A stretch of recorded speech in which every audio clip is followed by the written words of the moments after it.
Tanah yang dijanjikan. Akhirnya tiba saatnya bagi Israel untuk memasuki tanah yang dijanjikan. Yosua mengirim 2 pengintai ke kota orang Kanaan yang bernama Yeriko. Kota itu dilindungi oleh tembok yang kuat. Seorang pelacur bernama Rahab melindungi mata-mata itu dan membantu mereka melarikan diri karena dia percaya kepada Allah. Mereka berjanji untuk melindungi Rahab dan keluarganya ketika Yeriko dihancurkan. Untuk masuk ke tanah yang dijanjikan, bangsa Israel harus menyeberangi sungai Yordan. Allah memberitahu Yosua, "Suruhlah para imam pergi duluan." Ketika kaki para imam menyentuh sungai Yordan, air berhenti mengalir sehingga orang Israel bisa menyeberang di tanah yang kering. Setelah orang-orang menyeberangi sungai Yordan, Allah memberitahu Yosua bagaimana caranya untuk menyerang kota Yeriko yang kuat. Orang-orang menaati Allah. Para prajurit dan imam mengelilingi kota Yeriko sekali sehari selama 6 hari. Pada hari ketujuh, mereka mengelilingi kota itu 7 kali. Saat mereka selesai mengitari kota untuk terakhir kali, para prajurit berteriak sementara para imam meniup sangkakala mereka. Dan dinding di sekitar kota rubuh. Bangsa Israel menghancurkan segala sesuatu di kota itu seperti yang diperintahkan Allah. Hanya Rahab dan keluarganya yang diselamatkan. Mereka menjadi bagian dari bangsa Israel. Ketika orang-orang Kanaan yang lain mendengar tentang apa yang terjadi terhadap Yeriko, mereka sangat ketakutan.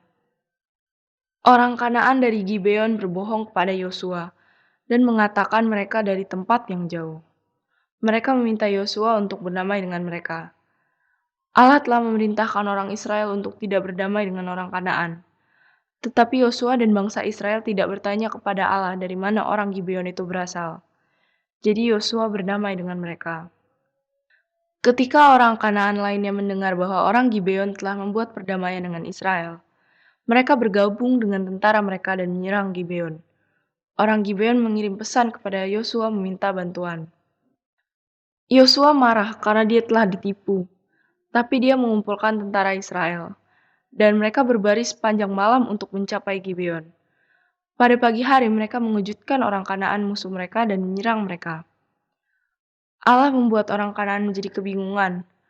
Allah berperang bagi Israel hari itu dengan mengirimkan hujan batu-batu es besar yang menewaskan banyak orang Kanaan.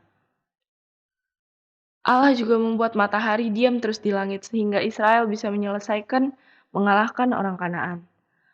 Allah memberikan kemenangan besar bagi Israel pada hari itu. Setelah kekalahan ini, sisa dari orang Kanaan yang masih hidup berkumpul bersama-sama untuk menyerang Israel. Yosua dan bangsa Israel menyerang dan menghancurkan mereka. Setelah pertempuran ini, Allah memberikan masing-masing suku Israel bagian mereka sendiri dari tanah perjanjian. Kemudian Allah memberikan Israel perdamaian di sepanjang perbatasan.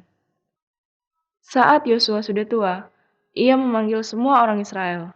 Lalu Yosua memperbaharui perjanjian yang dibuat Allah dengan Israel di Sinai.